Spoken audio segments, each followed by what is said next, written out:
Well, women have broken into many careers, but audio engineering is still a field very much dominated by men. A San Francisco group called Women's Audio Mission is helping put more women in that line of work. ABC 7's Leanne Melendez tells us how.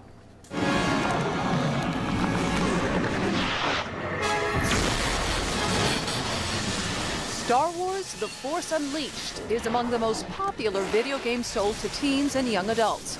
This is the woman who put the instruments, voices, and sounds together to create a dramatic blend. Leslie Ann Jones. She makes sure to always highlight her middle name. So I think the only way I could really, point out that I was a woman when I was on credits for records was by using my middle name. Today she is highly respected by her peers as the director of music recording and scoring for Skywalker Sound. She was on the music team for other video games, God of War 3 and Uncharted 2. Today she encourages young women to enter the field of sound engineering.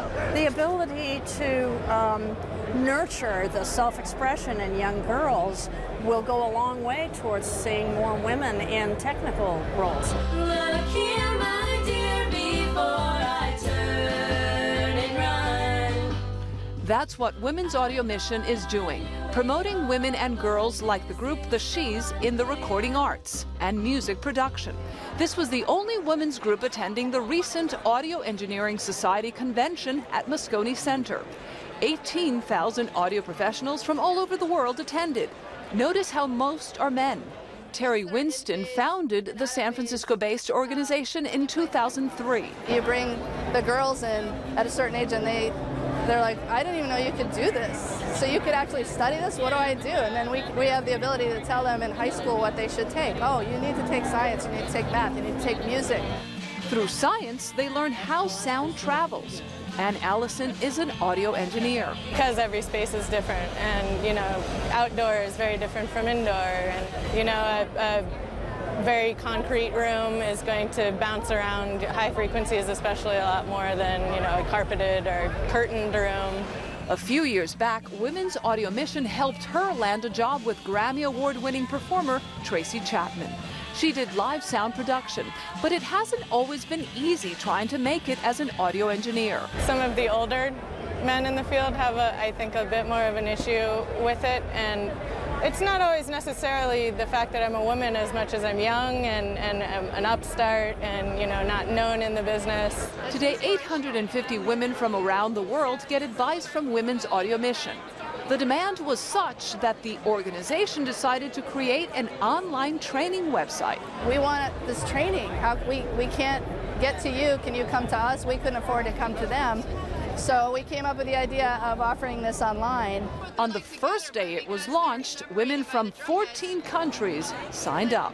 And then you have a small section here for the tweeter, which is the high end, and then this own little compartment for the mid-bass driver on the top and the bottom. Suzanne Elliott is another product of Women's Audio Mission. She works for Barefoot Sound, building high-end recording studio monitors. I went to school for recording, and I really got into tech work and like to do building, and I'm artistic and I like to work with my hands, and so I started with him 5 years ago in the basement of his house. The founder of the company says he wanted a woman to help build and test his speakers. I've had really good experience working with women. They seem to be, it maybe sounds sexist, but they actually seem to be more, dedicated and thoughtful about their work. Elliott believes women have a better ear for this kind of work. Yes. Women's hearing breaks down later in life, too. She and Women's Audio Mission are here to change the face of sound. In San Francisco, Leanne Melendez, ABC 7 News.